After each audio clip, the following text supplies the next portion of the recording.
This episode is brought to you by the fine folks at Babylon Burning.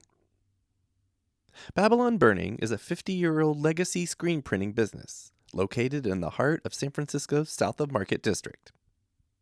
They specialize in high-quality custom screen printing that's built to last.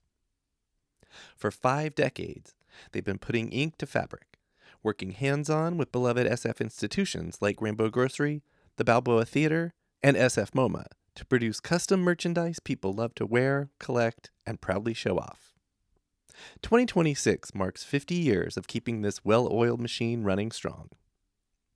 To celebrate this incredible milestone, longtime owner Mike Lynch has extended an open invitation to the public for an all-day 50th anniversary party on Friday, March 13th. Bring a shirt to print, dance a little, raise a glass, swap stories, and help celebrate a shop that's been keeping San Francisco weird, loud, and well-dressed since day one.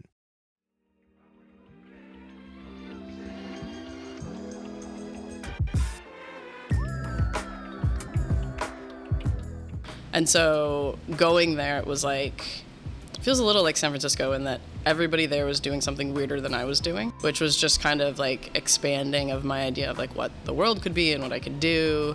And it also took off a lot of anxiety coming of age to be in a place where I was I don't know, every once in a while when my partner today is you can't wear that out of the house. I'm this is San Francisco. Someone is wearing something weirder. That was Rikki's co-owner, Danielle Thoe. I'm Jeff, and this is Storied San Francisco, a show about the artists, activists, and working people who make this city unlike any other in the world. In this episode, Danielle is joined by her friend, fellow Libra, and co-owner of Rikki's, Sara Yergovich. The two opened and have continued to run Rikki's, the city's only women's sports bar. Located at 2223 Market in the Castro, I've been to some special nights at Rikki's, including to watch an exciting Valkyries game last year. I just cannot express how much I love the place, and love that it exists. In part 1, we get to know Danielle and Sara through each of their tellings of their early life stories. Here's Danielle Thoe, followed by Sara Yergovich. My name is Danielle Thoe. I am from Plymouth, Michigan. I was born in Ann Arbor, Michigan in 1990. What part of the state is Plymouth? Plymouth is right here. Okay, showing my hand map. Okay, that's the So it's classic, west of Detroit. The classic hand version of Michigan. It is. Hand map. Mm-hmm. And you're pointing kind of at the southeast. Yeah. So close to Ohio? Unfortunately. Oh. Yeah. Okay, sorry. Outside Detroit, close Outside to Detroit. Ohio. Okay. Yeah. Because Ann Arbor's pretty central, right? Or maybe above it's that. a third of the way across, okay. maybe. Yeah, that's the big college. I need bigger hands to get super detailed. But. Yeah, we could zoom in, but we won't. No. So born in Ann Arbor, raised in Plymouth, would you say? Yeah. Yeah. Okay. And so you said 1990. Thank you for volunteering that. I don't have to ask. So you kind of came of age mid-90s, your early memories are mid-90s, and then became a full-on kid in the 90s, and then 2000s are your teenage Y2K, years. Oh, I was just talking about Y2K. For a year, what was going to happen? Were we going to survive? Were the computers going to explode? Did we survive? I'm not 100% sure. I don't know. I'd like to go back. To be interesting. I heard about this thing in Colorado, I think it is, maybe Denver. There's a museum that already exists for a bunch of other things, but they have a fully immersive 90s experience. Oh. And it's Nintendos, and there's they recreated a Blockbuster video. Oh my gosh. Going to the video store. Yeah. That's we had a local video store, not even a Blockbuster chain. Yeah. We had a local video store that had 2 locations. Oh wow. What was it? Do you remember what it was called? Oh my gosh. The names of the places were always fun too. It was Video Plus? Video? It wasn't that great, the name. Right. But it was a magical place as a video store. Totally. Gosh. VHS kids.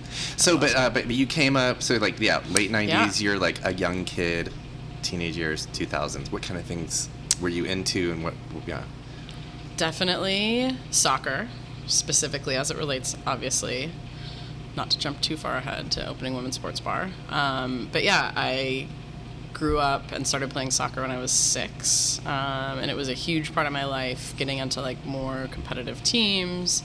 Obviously, the U.S. Women's National Team won the World Cup in 1999, and that was huge. It was, I think, really the first women's sports that I had seen on TV with that much excitement. Yeah. Like, outside of, like, figure skating at the Olympics would get some play. Sure. Or, like, if the U.S. women's hockey team make it to the finals against Canada, there'd be, like, a day of, like, okay, we're going to watch them. Right. But, like, otherwise, it had just been very little women's sports on TV. Totally. You probably didn't have the word, we use it now, but like, did you feel represented, kind of? Because you were into soccer. I mean, I felt like that's who I wanted to be. Right, I was the like, aspiration, wow, look what like they can do. And to see like replays of things and be able to see, you know, moves or like where people were striking the ball and things, like that kind of stuff is just really cool to see women doing that. And you're like 9. Yeah. 8 or 9 or something. Yeah.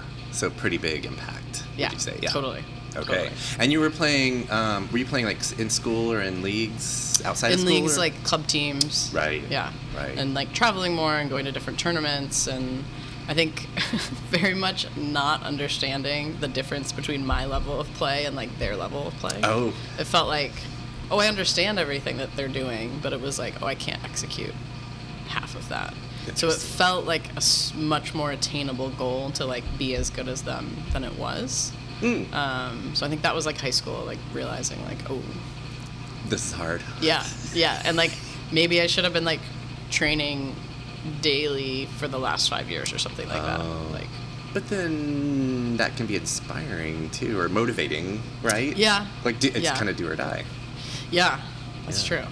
And when I was in high school, in my club team, in a couple tournaments, had some like small Division III college coaches. Oh wow! Like reach out about playing, but I was pretty committed to going to like a big state school. My high school had 6,000 kids at it. Oh my God! So that's a small city. Yeah. Of like really young people. And like my elementary school, and then my middle school was a little bigger, and my high school was a little bigger, and then it was like, I don't really want to go back to something smaller than high school. That felt like regressing. So, and what were the big schools that you were thinking about? I grew up very close to the University of Michigan, so think about that. Is that Ann Arbor? Yeah, okay. in Ann Arbor. Okay. And I actually didn't really visit that many schools. My dad forced me to visit the school I actually eventually went to. Okay. Indiana University. Okay. So I was going to visit Purdue for engineering. Also in Indiana? Indiana, okay. yeah. Mm-hmm. And he was like, well, we're in the same state. We should go to IU and visit. And I was like, fine, sure, we can do that. Fell in love with the campus. It is gorgeous. Also, as we are sitting here today, Indiana University yesterday doing really well. Won the first Rose Bowl in the history of IU football. Yeah. So. Yeah, and everyone's like, we only knew they had good basketball. Yeah.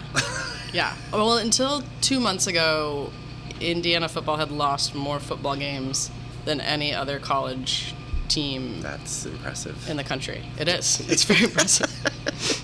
They're best at So one now thing. going 14-0 this season, we have given that honor to Northwestern. So keep it in the region. Not far. Yeah. Not far at all. Yeah. What town is Indiana University in? Bloomington. Bloomington. Yes. Okay. Is there a visualization? Like, what part of the state is that? Oh, it's, yeah. I mean, it's almost kind of a box with just like a little bit extra that hangs down over here. So it's like an hour southwest of Indianapolis. Okay. 45 minutes, actually. I heard they put in a freeway, so you can get there faster Bastards. now. Yeah. But that state is all about driving, right? In cars and stuff. So, yes. yeah. Yes. Similar to Detroit. Mm-hmm. Yeah. And so how was going to school in Bloomington for you? And you kept playing soccer? No, did not play soccer there. Okay. That was like 4 years I took off. Actually, one time I tried to start playing soccer my sophomore year in a pickup game on like a spring break service trip. Tore my meniscus during that one interaction with soccer, and I was like, well, not going to do this anymore. Okay. I picked it back up in grad school, though, but going to IU was incredible. It's just a beautiful town, really like authentic people, and just I had a lot of freedom to kind of explore. I love my dorm that I landed in. It's called the Collins Living Learning Center. Okay. And we had like, it was kind of this weird niche hippie place in really, really old buildings, the oldest dorms on campus. Mark Spitz, swimming Olympian, lived there famously. So did Meg Cabot, Princess Diaries. So, got some history. Proximity. Yeah. And then we had like a couple of theaters like in the buildings. We had like a bike room, and I began bike racing there. Pottery studios, like dark rooms, like a bunch of stuff, and a lot of like extra, what I guess I might boil down to like nerdy kind of engagement things that people did. And our own like independent dorm run coffee shop in the basement. Oh, fun. Yeah. Like espresso and everything? Okay. Yeah, full called on. the Cheshire Cafe with a big mural of the Cheshire Cat. And we did like weird things, like we had like a Harry Potter week. And one year I caught the golden snitch during Quidditch. Duh. We also did a Dickens dinner where everyone dressed up in Dickensian-esque outfits, and you invited a professor with you in the kitchen, like cooked period type food. Period specific. Yeah. To Dickensian England. Yeah. Yeah. I'm getting nerd, but also like a little theatrical, and then art, a little bit arty too. Yes. It's not just one of those things. Yes. It's like kind of a, and then also active. Yeah. Right? Very active. Yeah. Like a lot of people, like there's a lot of closeness in the dorm. I'm so close with people that I lived with or met through that community today. And it also was a place, like I guess I came from a family, like my parents both, they like each had a career and like stayed in their lane in their career for the entirety of their career. My mom, like for 90% of her adult life, had like one employer. Right. And so going there, it was like, it feels a little like San Francisco in that everybody there was doing something weirder than I was doing. Yes. Which was just kind of like expanding of my idea of like what the world could be and what I could do. And it also took off a lot of like anxiety coming of age to be in a place where I was like, I don't know, every once in a while when my partner today is like, you can't wear that out of the house. I'm like, this is San Francisco. Someone is wearing something weirder. Totally. Like, don't worry. Yeah. And I feel like there it was like, if I was nervous about something or like, do I want to do this or not? It was like, somebody else is doing something more wacky. Yeah. You know, more out there than I'm doing. So like you won't be outcast. Yeah. It's safe to be more authentic. Yeah. And you got that at college. And I originally lived there based on, it was the closest dorm to like the core part of downtown in Bloomington. And it had the reputation for having the best food. It was not because I was like, oh, I want all these community things. Like I didn't really know much about it. It was more about food. Yeah. Good food. Yes. Oh, yes. It's really good. It was all you can eat. Oh, the best when you're in college, especially. Yeah. Okay, and then at the risk of brushing over stuff, what's your story for moving out here? Ooh. Indiana is not the Bay Area, as far as I'm concerned. It's not. I went to grad school right after undergrad. My mom guilted me into coming home to Michigan, so I went to the University of Michigan. Long story short, through that program, I met a friend of a friend and started dating someone who lived here in San Francisco. Got laid off from my job in Michigan, which is like it's like a copyrighted Michigan rite of passage. Yeah. And was like, all right, I'm going to move out to San Francisco. I was like You were dating someone who lived here? Yeah, or, long distance. Oh, wow. Yeah. Okay. And like midstream of applying to a bunch of jobs, I was just like, I think I just need to take the leap and move. So did that. What year was this? Oh, 2015. Okay. Actually, happy 10 years that just passed. Yeah, thank you. Happy 10, yeah. Thank you. Yeah. And I don't remember the date off the top of my head, but I remember the morning I woke up here after I moved here was the morning that the Supreme Court gay marriage decision came down. So like, I don't know, producer, editor, fact check whatever that date is, we can figure it out. You're looking at him. Yep. So the day before that is when I moved here. So I'm going to say that's a sign. Yeah. That like, yeah. It was like I woke up. I didn't have a job because I was looking for a job, and then it was just like go to the Castro, and there were people like marching and running around, and there were wearing signs stuff everywhere. that's weirder than whatever you were wearing. Yes, much or more than actually what I was not wearing, maybe. Yes, There's some of that, yeah. Yeah. What a disrobing. day! I do remember that day. Yeah, so that was like, I don't know, just like a very cool first day in San Francisco. And you've lived here ever since. Yeah, and it was also wild. That was like a first really understanding of how the time change would, a foreshadowing of how it would impact my life, because like we woke up and it was like a ton of texts from people on the East Coast who were already awake and already had this news and we were just like, is this real? Like Googling and like trying to figure out like, is this true? What's happening? Oh shit, let's get out of bed. Like, yeah. So that was crazy. Amazing. Yeah. Okay. Thank you, Sara. So I'm from the Bay Area. That's a place. Yeah, I grew up in Benicia.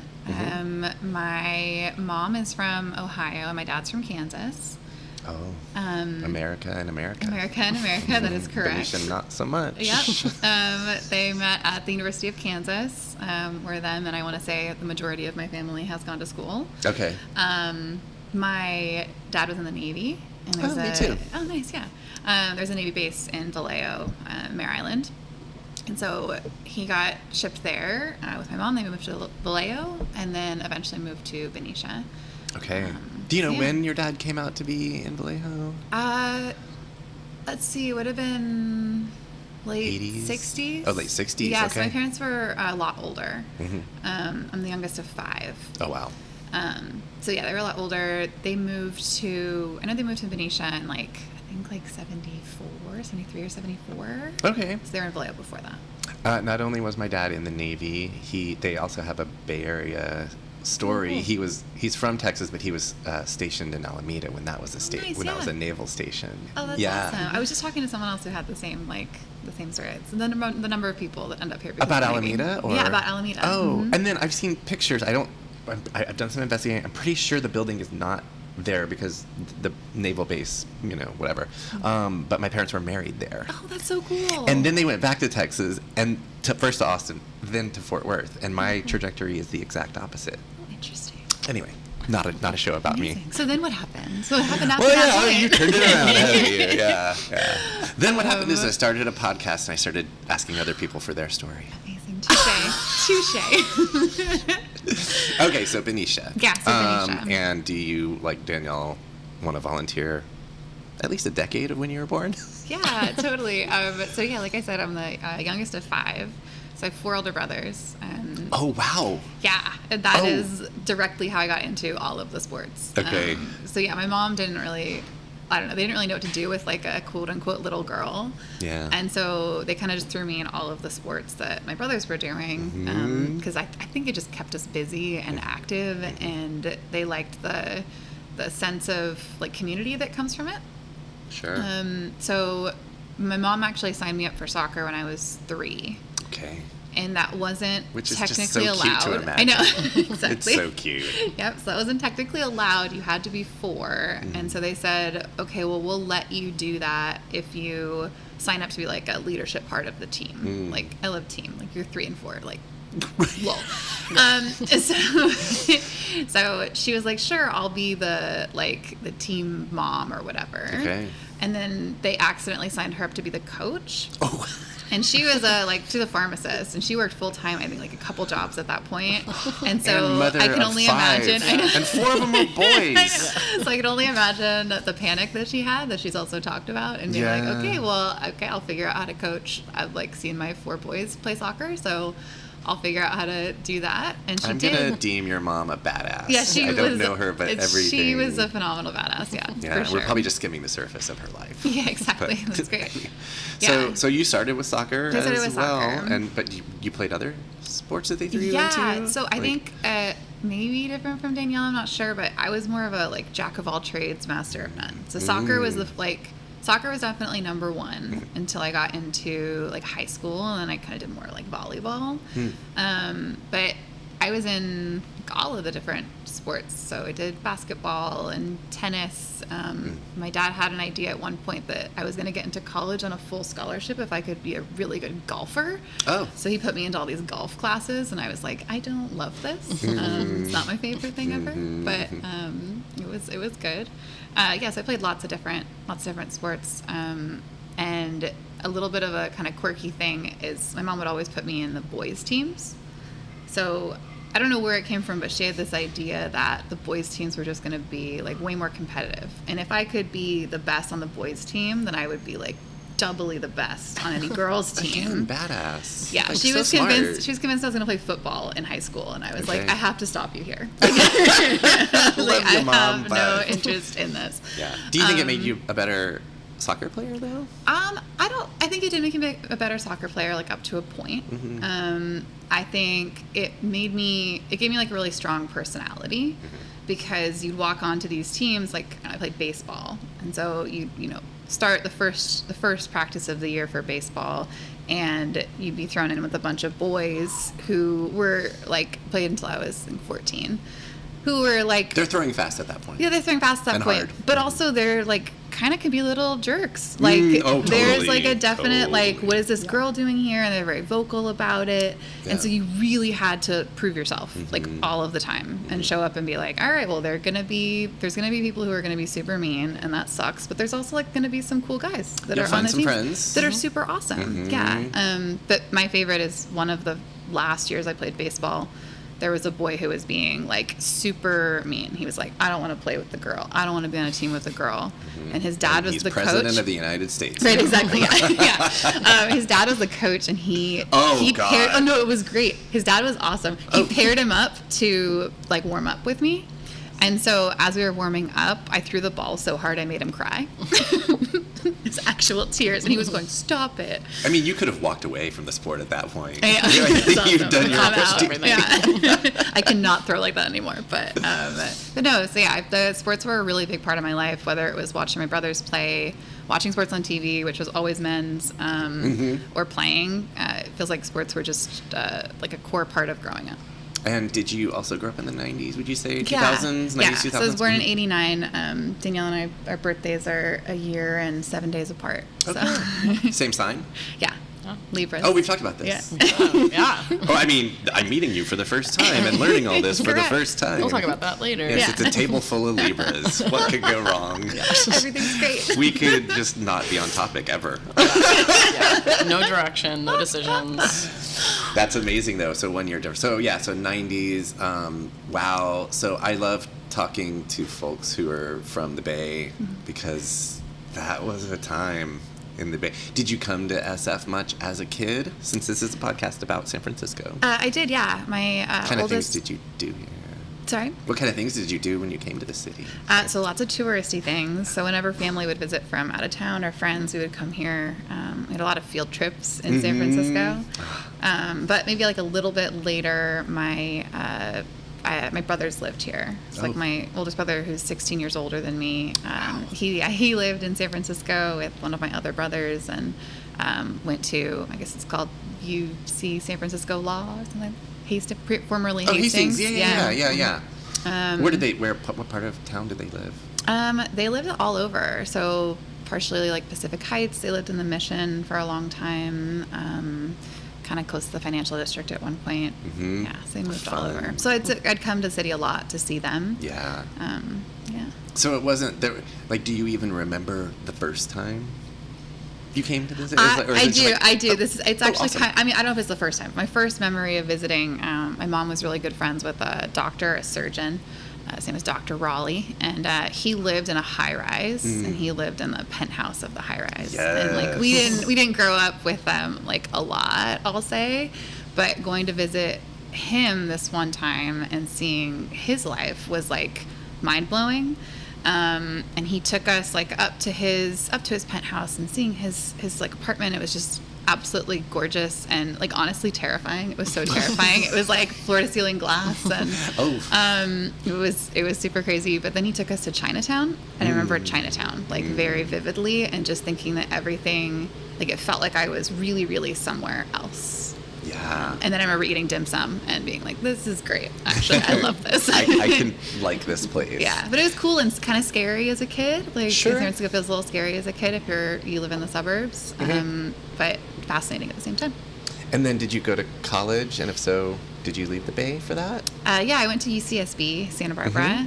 Not as much of sports things happening in Santa Barbara at that school, at least at the time. A lot more beach life, I'll say. Yeah.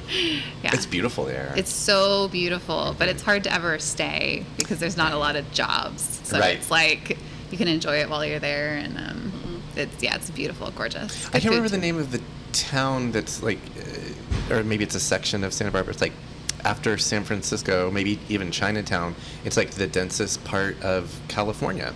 Oh, interesting. Oh, it's Isla Vista. Isla Vista, that's it. It's Yeah, the yeah. college That's part, what I yeah. said. Yes, that's Isla it, yeah. Vista. Somehow. So like, Yeah. there's some similarity. Yeah, definitely. You went away for college when you finished college? Yeah, so I did 2.5 years in Santa Barbara, and then I graduated in 3 years, so I did the last year of my undergraduate was I did it in England, so I did a year abroad at the University of Kent in Canterbury, which is where I met my wife. Amazing.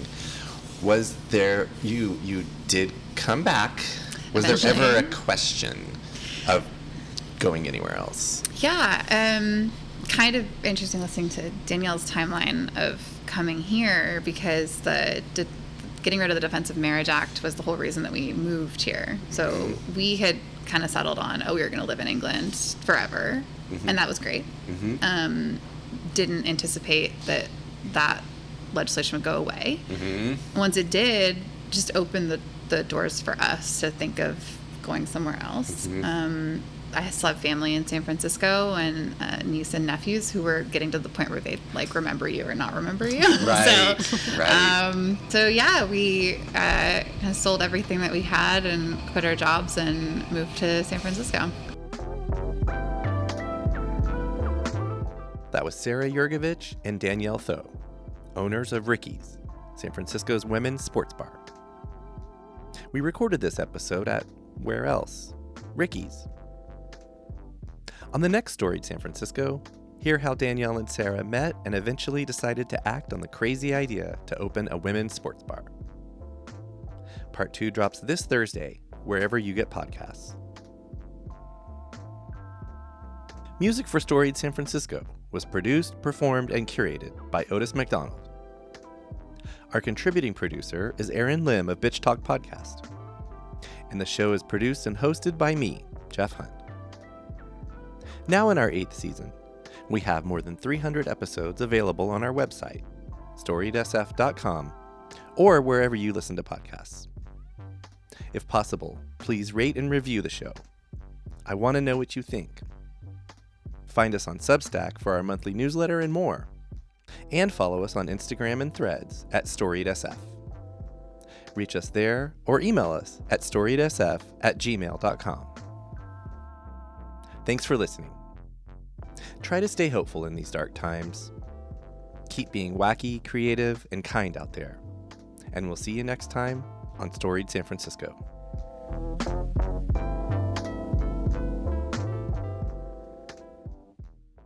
We acknowledge and respect the first humans of the unceded land we call San Francisco, the Ramaytush Ohlone. We condemn the genocide of these and other tribes across the Western Hemisphere. We honor their legacy and history, and we support rematriation and sovereignty efforts.